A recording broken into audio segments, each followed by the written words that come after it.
really like the MAM bottles. I prefer it after using the Dr. Brown's for my first kid and the MAM for my second. Reason is it just feels easier to assemble. All you do is push it in, you grab the bottle part, put it on, you snap this, and it just is really simple compared to this. You put it in, you gotta do this. So I think for me, just being able to easily snap something on the bottom just worked better, and also the MAM bottles are wider, so for me it was easier for my hands to grasp versus the Dr. Brown's bottles, which are all very tall and narrower. I also didn't like Dr. Brown's towards the ends. I had to actually throw out a lot of the bottles because the part over here kind of warps. So this is the newborn bottle that we didn't really use much. This was the one that we did use pretty often. You can see how this one, the valve is round, right? But then when you look at this one, the edges have gotten warped, and this kind of led to a few of our bottles leaking and getting, and like this part even falling off in the bottle while it was filled with milk. So that just wasn't convenient or useful at all. So I have found that just because of the way that the MAM bottle is built, that it just held up a lot better in the wash, and there's no warping at all for the parts.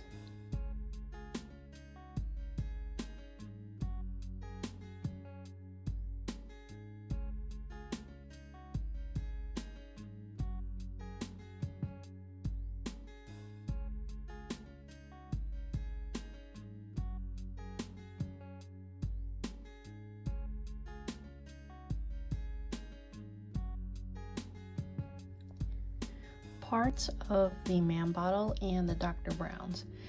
Both of these bottles have a pretty good vent system. This is the MAM's. So we take off the cover, you'll take off the bottle, and the vent for the MAM bottles is on the bottom. So when you unscrew it, the bottom comes off and you see this inside part that's silicone, and it just snaps into the bottom. And you also have the nipple and collar on top. So it's basically 5 parts for the MAM bottles. And for the Dr. Brown's, it's similar. All baby bottles pretty much have the same parts. The nipple, so you can swap out the nipple size as your baby starts to drink faster. The nipple collar. And for the Dr. Brown's, you have a valve with a part that goes on top, so you put it in like this.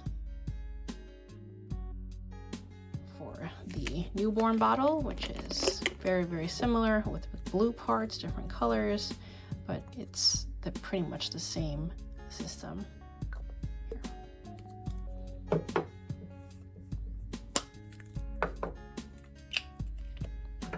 There you have it. Those are all the parts of Dr. Brown's and the MAM bottles.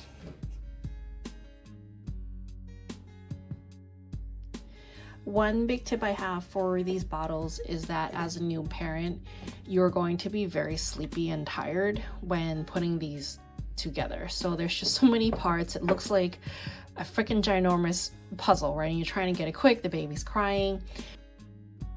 One thing that you want to do when you assemble these bottles quickly is just make sure you use all your fingers to push it in securely.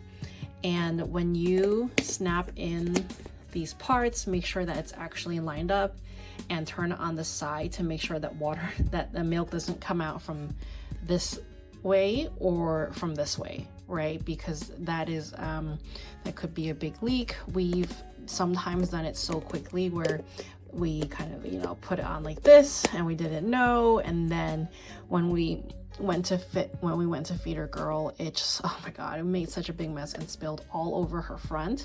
The same thing can be said for this part. A few times when we were pushing the nipple through, we didn't actually pull it through for a full seal. So like part of this was still in, right? You can see this part, and it leaked all over our baby, making her cry because she was hungry. And then you have to change her, and then you have to go to the kitchen to redo the bottle and, you know, pour the milk out into a clean container. So it was a mess. I definitely recommend taking the extra 3 seconds just to make sure that the collar is snapped on correctly, the nipple is pulled all the way through, and that this part is also on securely.